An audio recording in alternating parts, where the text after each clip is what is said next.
more creative is what I meant. Sixth, can we rethink the role of the state, looking at state development in the case of Venezuela?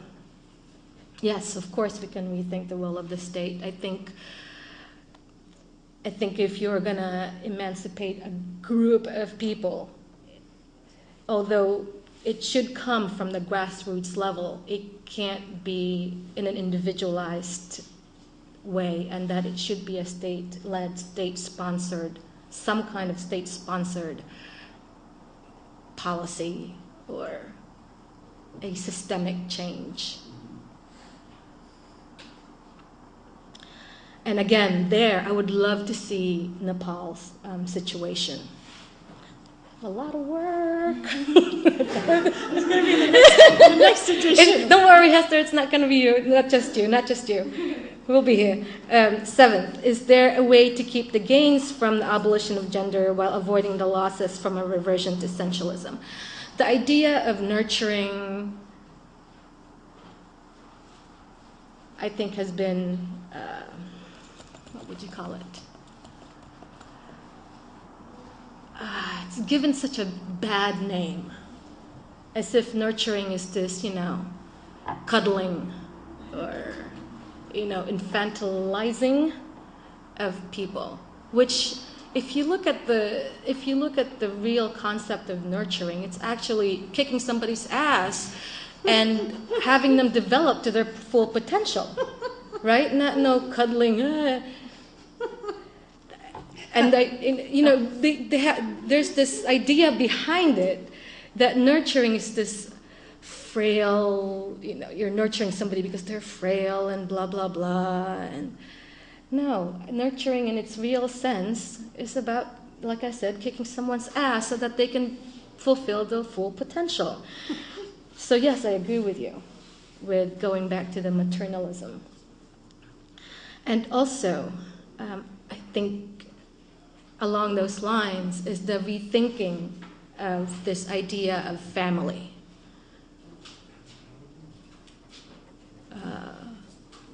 Is it just the nuclear family that we're talking about? Or is it a family of, I don't know, like-minded people?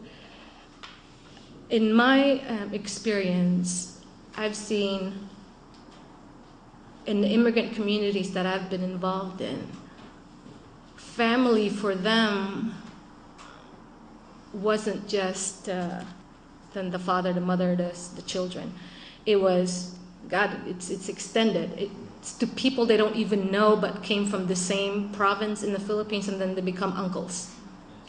So it's like pseudo-uncles, pseudo-aunts, pseudo-cousins, just because they're from that area of the world. So there's this idea of family because you came from somewhere, you came from a common place. And that's just one idea of family. But it could be an idea of a political family, et cetera, so that the burden of... I didn't even have anything prepared, and I'm out of time.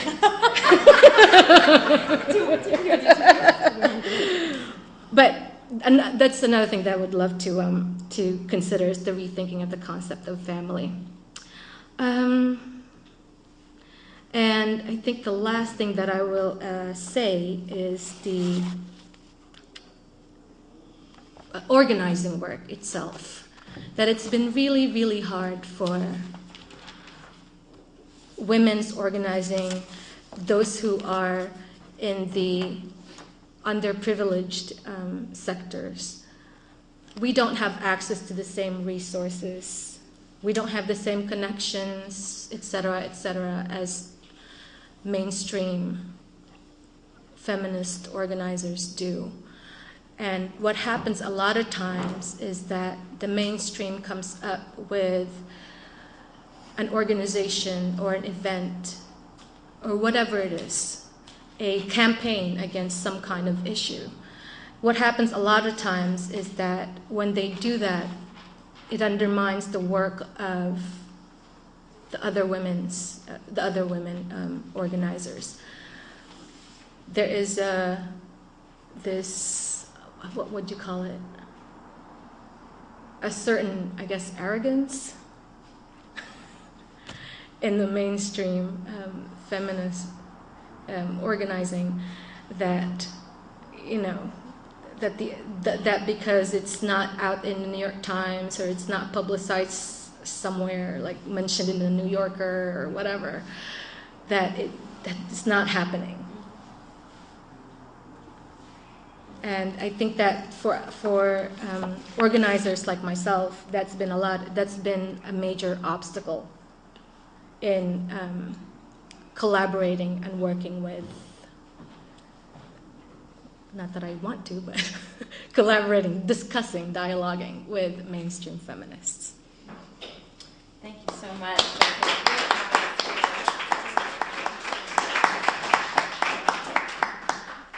Well, thank you for that wonderful presentation. My mind is completely in your thoughts at the moment, so I'll see if I can follow. I also wanted to say something about being here at the Brecht Forum tonight from a kind of feminist point of view. I think many of you may be aware that... Speak up, please. Okay, I'm sorry. Maybe I need to be mic'd up here a little better somehow. Okay, let me find my pen.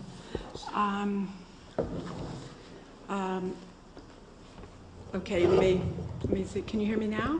I can't hear myself on the microphone, so let's see if we can... Is it on? Is it on? Okay. Can you hear me? Yeah. He still wants me louder. Wow, this is a new one. Okay. I wanted to say that I'm glad to be here at the Brecht Forum tonight and to say something about something that some of you may know, that Glenn Beck did a little riff on the Brecht Forum on his show. It would have been, a week and a half ago or so, in which he was talking about, in one of his sort of paranoid rants, the fact that, while you, my dear listeners and viewers, may think that the commies are all dead and there are none. Well, I want you to know that they're alive and well. And for example, there's a place in New York City called the Brecht Forum, and so he gets out his blackboard. Glenn Beck's their answer to academia, right? He gets out his blackboard and his pointer, and he brings up the purpose statement or mission statement of the Brecht Forum, and he goes along there, and he says, and this organization, just in case you think that there are no communists and that we have no enemies left, look, there are people alive and well in the Brecht Forum who are for social justice. Look at this. And he reads on and he says community. And he looked at this really quite excellent mission statement. And, I found myself responding to it as a feminist. It was so, to me, I think the kind of thing that the whole idea is coded in such a feminine way that they're communists, they're for community, and that they're just the reincarnation. Communism is synonymous with the nanny state, with the government is all warm and cuddly, with that's where we want to be. Ooh, we want our guns, we want our testicles, we want, you could actually really though tease out a quite gendered analysis of what it is that they're against. It isn't that far of an extension to say that socialism is in its very essence and origins, pre-Marxist origins, feminist, or in certain modern terms, there are aspects to it that are feminized. In other words, that a lot of the kind of language that Beck used about the Brecht Forum was really quite misogynist, and there were kind of interchangeable layers that, you could say the same thing about feminism or women and about socialism. I'm pulling here, I know that. But, it did occur to me at the time that, and this is in some way, I think, related to what Hester is trying to say about feminism seduced, that there are certain aspects to, you were talking about feminist culture, or rather, you were really talking about maternalism and women's culture and social feminism in the history, and that there are certain things that have been forever sort of shaved off or left behind or contested by mainstream feminism as it's marched forward, which are the parts that allow it to have an affinity with socialism, and not just as ideas, but even culturally as to what's valued and what people are attracted to. And I think this is important in terms of creating a political culture, like the questions that are being asked, and I think they're relevant to the Brecht Forum, they're relevant to the work. Like, why CUNY has a Center for Worker Education. Are they doing political education there? Is there work being done in the unions? I mean, are there ways to try to put this, to weave this back together? And where are the incipient possibilities for imagining another world? And I was struck by this because I feel like I have been, by chance or design, affiliated with in my adult life, the parts of feminism that were always having to fight off the charge that we were essentialists. No, we're not essentialists. And by the way, maybe that's not the most important conversation for us to always be having over and over again. Maybe that's not actually, this obsession with whether you're essentialist or not, God forbid. And, unfortunately, to be in any way defending any aspects of traditional feminine culture or mothers or the kind of work that women do as caregivers and as nurturers was perceived and is coded a lot as anti-feminist or not feminist and actually undermining to feminism. And so these arguments have gone on within feminism, but the people who in some way brought up those points have been, kind of largely silenced. And I think that's been as true in academia as it's been in political power feminism, as in Hillary Clinton feminism. And, at different points, there are points where these conflicts come out into the open, and I'm sure that you could bring up some, and we all could. But one of the most recent ones was, feminists for Hillary versus, many mainstream feminists felt that women should support Hillary Clinton no matter what. If she was militaristic, if she, supported the old-fashioned horrible welfare reform championed by her husband, NAFTA, the rest of it. But, those were seen as outside of feminism. Hillary was a woman, she was for women's advancement. And so these things periodically, they sort of come to the fore.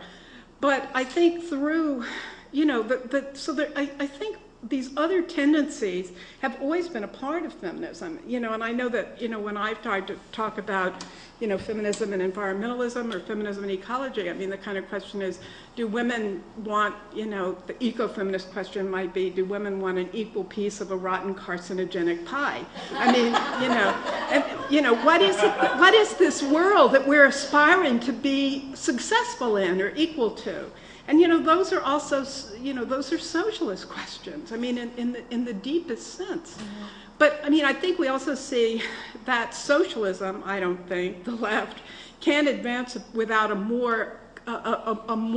much more robust, sophisticated, multi-class, feminist movement or feminist, whatever you want to call it. I don't even think it's autonomous necessarily, but as part of it, something that informs it. And, you also see today that there are a lot of there's a lot of women's activism that is done as women or as mothers. Like, there's mothers, very, radical activism, really. When you take on various forms of environmental pollutants and poisonings, you take on corporate capitalism.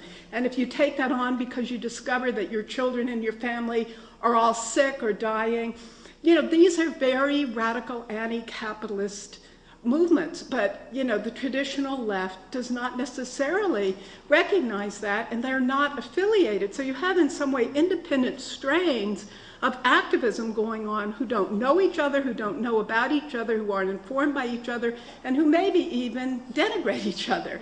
Women, there's a lot of mothers activism now around, a lot of food-related issues, which you were talking about, like what is it that we want to eat? Things that are cultural. They're not workplace activities, though. They're community and home and family and some other form of community that has to be part of the political whole. And so while I agree with you, and I think this issue of how to look at labor the kind of traditional labeled feminist divide, there's also whole other sectors, if you want to call it that, of society and mobilized political communities that are not necessarily part of that. So I'm obviously not presenting answers here. I'm just sort of, I can't, and, I'm following on you here too, but that, a lot of these things are not connected, they're not informed, and, we're all up against the virulent anti-communism, anything that you present that has in any way a shred of humanity or community or sense of commonality among human beings, or human beings in nature, the idea that we live on a living planet, that we share, that national boundaries are archaic. That is not really informing the left either, So, I think that there needs to be a way to reframe all of this where the beloved community, and I know that Jane Addams and the social feminists worked a lot, and it was done in these terms that were women's separate sphere terms, but the family and the community and all of that. And that's where the conflicts on protectionism, versus equality of opportunity and access, that these things have always been in tension in feminine. This is where that kind of comes up again and again. And, in our modern context, in our contemporary context, I should say, not modern, you see that, the protectionism always loses out. And you see this with respect to men as human beings or people with living bodies with health issues. You see it in terms of, the respect for workers and workers' health. And you also see it in terms of the issue of disability. Do people want access? Do people want exceptions made? These kinds of things as if they're inherently against each other, that access and some forms of protection are, so there has to be some way in terms of even thinking of a program that larger cultures and the idea of a beloved community and, all these other things become part of it. And, I don't exactly know where that goes and what it looks like, but I felt like I was starting with Glenn Beck and the Brecht Forum, that there still is, I think, there's a lot more deeply misogynist content, in the right-wing culture and language and everything that's being promulgated and that's being in some way capitulated to. Anybody who gives a critique of the rapaciousness of capitalism, all of our establishment politicians who are liberals, I've heard, Obama does it famously, Eliot Spitzer, I heard him give the other day a talk where he talked about the correctness of the critique of Marxism, but he had to say every minute, but I'm no socialist, the idea that this is a dirty word. We have got to somehow push back really hard on this. And this is a feminist issue too. So, those are just, I realize there's more to be said about everything, but I was kind of trying to push toward where are we politically, and I remember Grace Paley used to always have this thing that she would say, she never worried about these critiques of, when she was working in feminist peace politics, of that we were actually undermining feminism. This was always said, and she would say, "We don't want to be equal to them. We want them equal to us." And that was how she would talk about men and women. And she didn't totally mean that, because she was also fascinated by the changes in family, the involvement of all kinds of people. The mom, dad, and the kids thing is not so much there, but there's a lot of, I think, creative work, social and cultural work, that there has to be a cultural component to our work together, and that, in some way that I can't see, that feminism, I think the environmental movement and the issues that are brought up by, the kind of land ownership, the huge issues around land ownership and appropriation of land, this is very big in terms of women. Water also, a lot of it's driven by water. The basic means to life, what kind of reconfigures a lot of this. So that's, some of where I think, in terms of the end of Hester's book, where she's kind of trying to figure out how we go with it politically, I think that we're sort of trying to push into that a little. So that's some thoughts. Thank you. Okay.